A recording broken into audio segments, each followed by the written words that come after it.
La jeunesse a-t-elle tué l'amour ?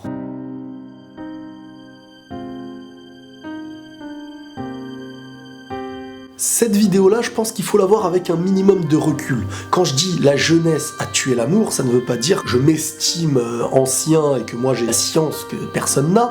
Non, c'est tout simplement que j'avais envie de donner ce titre-là par rapport à ce que je vais traiter dans cette vidéo. C'est-à-dire que, on va parler plus précisément de l'adolescence, que c'est un âge où aujourd'hui, beaucoup de gens se testent, beaucoup de gens se cherchent. Tout le monde a un petit peu été dans cette phase-là, et la différence qui peut se faire en fonction des gens, c'est la manière d'avoir agi ou non, de s'être retenu ou d'avoir foncé la tête baissée. Les plus gros problèmes de cœur, en grande majorité, commencent en adolescence. Bien sûr que beaucoup de personnes de 30, 35 ans, 40 ans, ou peu importe l'âge, peuvent avoir le cœur brisé en fonction de son âge. Mais ce que je veux dire, c'est que dans la majorité des cas, on commence à fissurer son cœur, à avoir une mauvaise image de l'amour, des hommes, etc., ou peu importe, des femmes, quand on est dans une période d'adolescence. Et pourquoi ? Parce que dans cette période-là, c'est super dangereux, on découvre. Et la découverte n'est pas toujours une bonne chose quand on n'a pas ce recul nécessaire, quand on n'a pas, on va dire, cette raison. On fait partie d'un milieu, d'un contexte et très souvent un entourage qui nous pousse à faire beaucoup de choses, qu'on a envie ou qu'on n'a pas envie. Combien de personnes ont commencé à fumer alors qu'ils n'avaient pas forcément cette envie en soi ? Très souvent, dans cet âge-là, on essaye de s'identifier aux gens et de se créer un petit peu notre personnalité. Et pour l'amour, c'est un petit peu pareil. Dès lors qu'il y aura un sentiment, on voudra combler cette chose-là, sans se poser de questions. Est-ce qu'au fond, ces personnes-là sont prêtes ? Moi, comme vous le savez, j'ai ma vision de l'engagement dans la relation amoureuse. Pour moi, la relation amoureuse, elle passe par le mariage. Je dis pas qu'on construit directement avec un mariage, mais pour moi, cette relation se définit par le mariage en soi. Pourquoi par le mariage ? Parce que tu dois t'engager. Et ça, j'y reviens très souvent dans mes vidéos.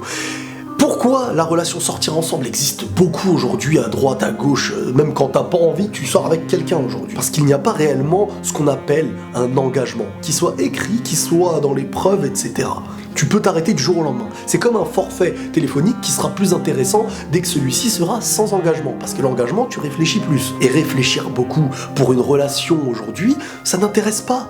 Il y a des gens qui sont ensemble en étant conscients qu'ils ne veulent pas avancer ensemble. Et toutes ces petites choses de l'inconscience font que on se crée un faux amour pour salir le vrai amour. Et ça, c'est très souvent dans cette jeunesse qu'on le fait. Va dire à quelqu'un de 16, 17 ans qui a forcément envie de sortir avec des filles ou les filles sortir avec des garçons, dis-leur que vous allez vous marier. À 99%, le mariage les effraie. Pourquoi ? Parce que le mariage, c'est s'aventurer dans une nouvelle prison avec des nouveaux devoirs. Et quelque part, c'est un petit peu normal parce qu'à cet âge-là, dans le contexte de vie qu'on a en France, on est encore en création. Et on n'est pas dans cette optique ou cette maturité de construire, que ce soit un foyer ou une relation, ou peu importe. On est beaucoup dans la construction professionnelle, et parfois même elle dure un peu trop longtemps. Donc, les gens ne veulent pas rejeter cette relation qu'ils ont envie d'avoir, les sentiments qu'ils veulent épanouir avec une autre personne. Donc très tôt, ils se lancent dans des relations amoureuses.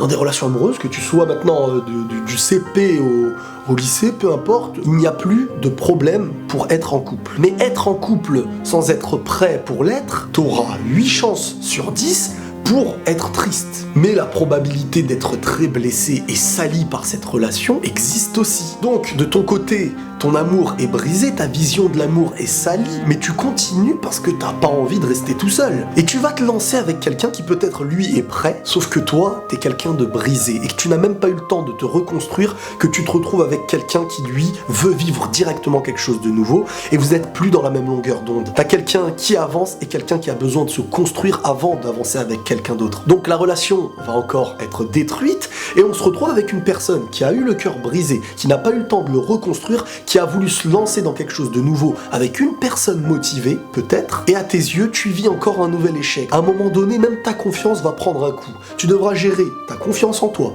ta déprime et ta reconstruction. Si tu continues d'avancer en plus de ça avec des relations, parce que tu as envie de construire quelque chose, et que ça échoue de plus en plus, tu vas commencer par être dépressif. Et d'où vient cette destruction, en fin de compte ? Elle vient de ton premier échec, de ce qui t'a vraiment détruit. Parce qu'au départ, tu as toujours une bonne intention.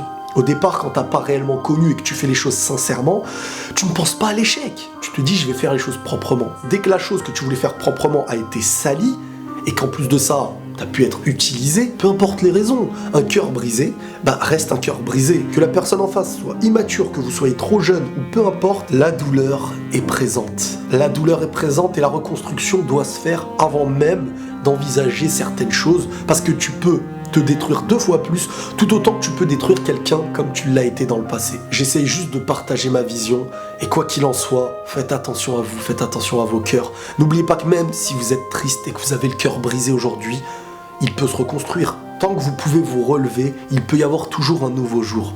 Et ne vous dites pas que comme j'ai souffert, je ne peux plus être heureux. Parfois, la souffrance construit des choses que celui qui était heureux n'a pas eu le temps de construire. La vie apporte parfois certaines choses tristes, mais qui finiront par vous rendre heureux.